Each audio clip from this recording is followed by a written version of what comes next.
हाल ही में एक रिपोर्ट आई है, इसमें बताया गया है कि ग्लोबल एरोस्पेस फर्म्स के लिए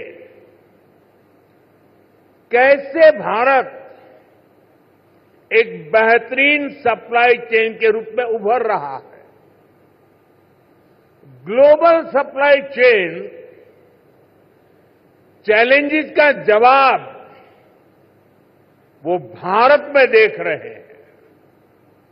मैं ऐसे कई एग्जाम्पल यहां कोट कर सकता हूं जो भारत पर दुनिया के कॉन्फिडेंस को दर्शाते हैं।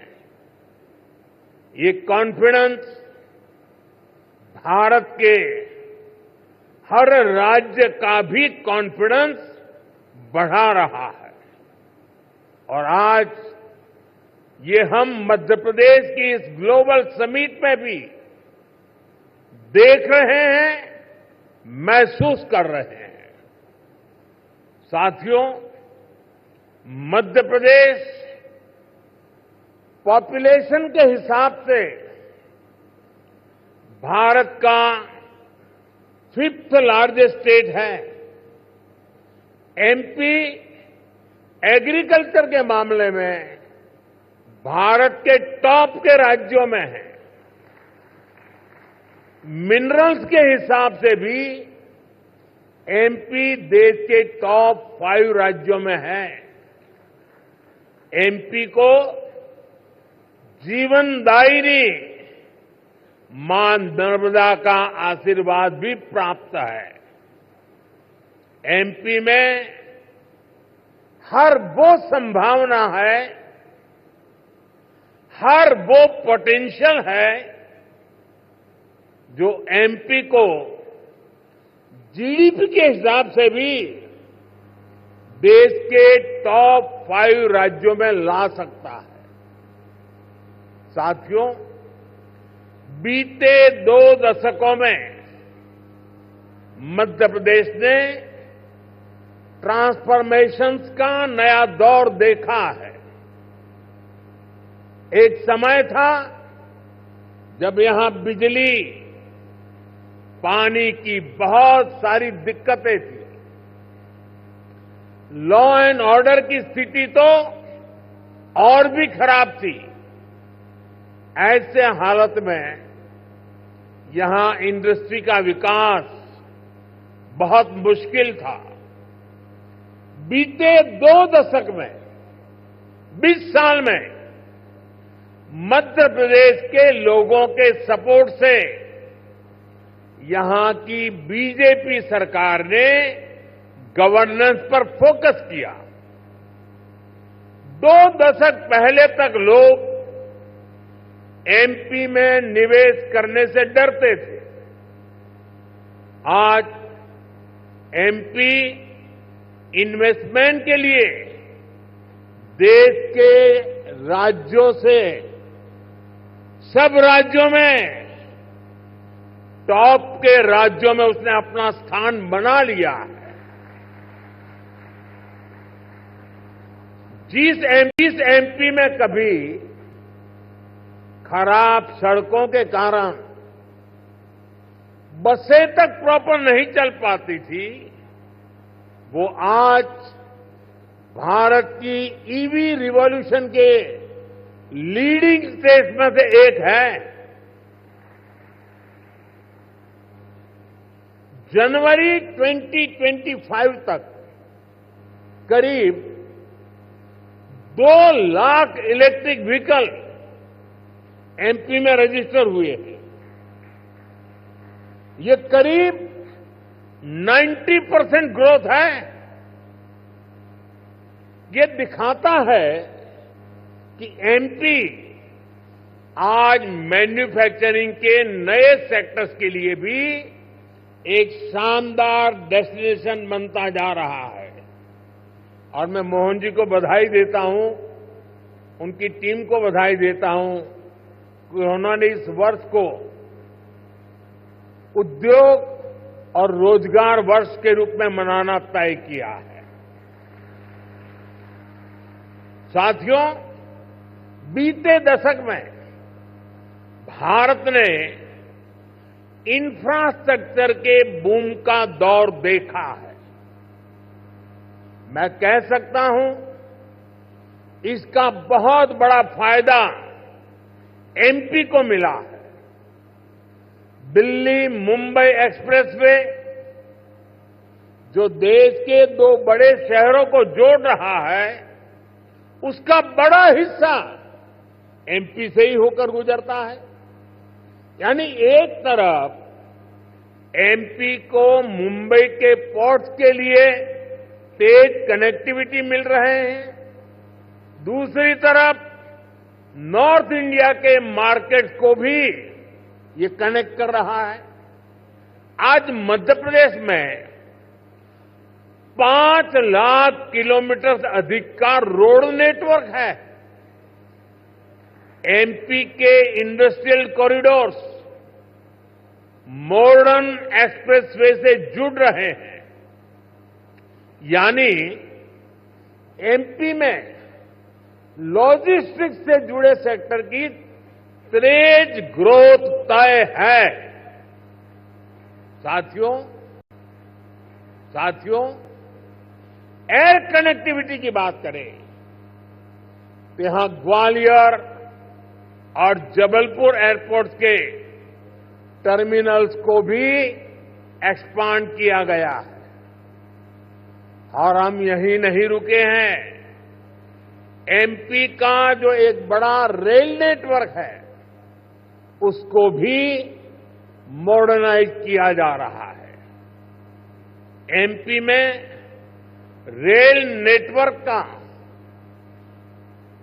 100% इलेक्ट्रिफिकेशन किया जा चुका है। भोपाल के रानी कमलापति रेलवे स्टेशन की तस्वीरें आज भी सबका मन मोह लेती हैं। इसी तर्ज पर एमपी के 80 रेलवे स्टेशनों को अमृत भारत स्टेशन स्कीम के तहत मॉडर्न बनाया जा रहा है। साथियों, बीता दशक भारत के लिए एनर्जी सेक्टर की अनप्रेसिडेंटेड ग्रोथ का रहा है। खासतौर पर ग्रीन एनर्जी को लेकर भारत ने वो कर दिखाया है जिसकी कल्पना तक मुश्किल थी। बीते 10 वर्षों में करीब $70 बिलियन यानी 5 ट्रिलियन रुपये से अधिक रिन्यूएबल एनर्जी सेक्टर में ही इन्वेस्ट हुआ है। इससे पिछले साल ही क्लीन एनर्जी स्पेस में 10 लाख से अधिक जॉब बनी है। एनर्जी सेक्टर के इस बूम का भी एमपी को बहुत लाभ मिला है। आज एमपी पावर सरप्लस है। यहां करीब 31,000 मेगावाट पावर जनरेशन कैपेसिटी है, जिसमें से 30% क्लीन एनर्जी है। रीवा सोलर पार्क देश के सबसे बड़े पार्क में से एक है। अभी कुछ दिन पहले ही ओमकारेश्वर में फ्लोटिंग सोलर प्लांट भी शुरू हुआ है। सरकार द्वारा बिनाय रिफाइनरी पेट्रोकेमिकल कॉम्प्लेक्स पर करीब 50,000 करोड़ रुपए का इन्वेस्टमेंट किया गया है। ये मध्य प्रदेश को पेट्रोकेमिकल्स का हब बनाने में मदद करेगा। मध्य प्रदेश का जो इंफ्रास्ट्रक्चर है, इसको एमपी सरकार आधुनिक पॉलिसीज और स्पेशल इंडस्ट्रियल इंफ्रास्ट्रक्चर से सपोर्ट कर रही है। एमपी में 300 से ज्यादा इंडस्ट्रियल जोन्स हैं। पीथमपुर, रतलाम और देवास में हजारों एकड़ के इन्वेस्टमेंट जोन्स भी डेवलप किए जा रहे हैं। यानी आप सभी इन्वेस्टर्स के लिए यहां बेहतर रिटर्न की अपार संभावनाएं हैं। साथियों, हम सभी जानते हैं कि औद्योगिक विकास के लिए वाटर सिक्योरिटी होना कितना जरूरी है। इसके लिए एक तरफ वाटर कंजर्वेशन पर बल दे रहे हैं, दूसरी तरफ हम रिवर इंटरलिंकिंग का मेगा मिशन लेकर भी आगे बढ़ रहे हैं। साथियों, एयर कनेक्टिविटी की बात करें तो यहां ग्वालियर और जबलपुर एयरपोर्ट्स के टर्मिनल्स को भी एक्सपांड किया गया है। और हम यहीं नहीं रुके हैं। एमपी का जो एक बड़ा रेल नेटवर्क है उसको भी मॉडर्नाइज किया जा रहा है। एमपी में रेल नेटवर्क का 100% इलेक्ट्रिफिकेशन किया जा चुका है। भोपाल के रानी कमलापति रेलवे स्टेशन की तस्वीरें आज भी सबका मन मोह लेती हैं। इसी तर्ज पर एमपी के 80 रेलवे स्टेशनों को अमृत भारत स्टेशन स्कीम के तहत मॉडर्न बनाया जा रहा है। साथियों, बीता दशक भारत के लिए एनर्जी सेक्टर की अनप्रेसिडेंटेड ग्रोथ का रहा है। खासतौर पर ग्रीन एनर्जी को लेकर भारत ने वो कर दिखाया है जिसकी कल्पना तक मुश्किल थी। बीते 10 वर्षों में करीब $70 बिलियन यानी 5 ट्रिलियन रुपये से अधिक रिन्यूएबल एनर्जी सेक्टर में ही इन्वेस्ट हुआ है।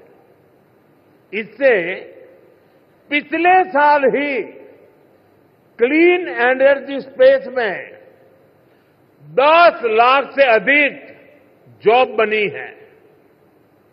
एनर्जी सेक्टर के इस बूम का भी मध्य प्रदेश की खेती, यहां की इंडस्ट्री इसकी बहुत बड़ी बेनिफिशियरी है। हाल में ही 45,000 करोड़ रुपए के Ken Betwa river interlinking project पर काम शुरू हुआ है। इससे करीब 10 लाख हेक्टेयर एग्रीकल्चरल लैंड की प्रोडक्टिविटी बढ़ेगी। इससे एमपी में वाटर मैनेजमेंट को भी नई ताकत मिलेगी।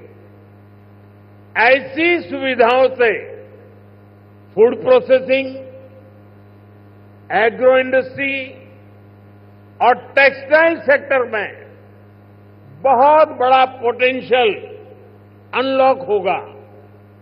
साथियों, एमपी में डबल इंजन सरकार बनने के बाद विकास की गति भी जैसे डबल हो गई है।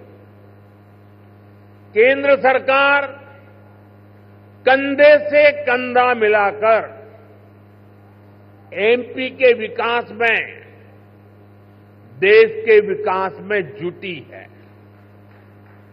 चुनाव के समय मैंने कहा था कि अपने तीसरे टर्म में हम 3 गुना तेजी से काम करेंगे। ये स्पीड हम साल 2025 के पहले 50 दिनों में भी देख रहे हैं। इसी महीने हमारा बजट आया है। इस बजट में भारत की ग्रोथ के हर कैटालिस्ट को हमने एनर्जाइज किया है। हमारा मिडिल क्लास सबसे बड़ा टैक्स पेयर भी है। ये सर्विस और मैन्युफैक्चरिंग के लिए डिमांड भी क्रिएट करता है। इस बजट में मिडिल क्लास को एम्पावर करने के लिए अनेक कदम उठाए गए हैं। हमने 12 लाख रुपए तक की इनकम को टैक्स फ्री किया है।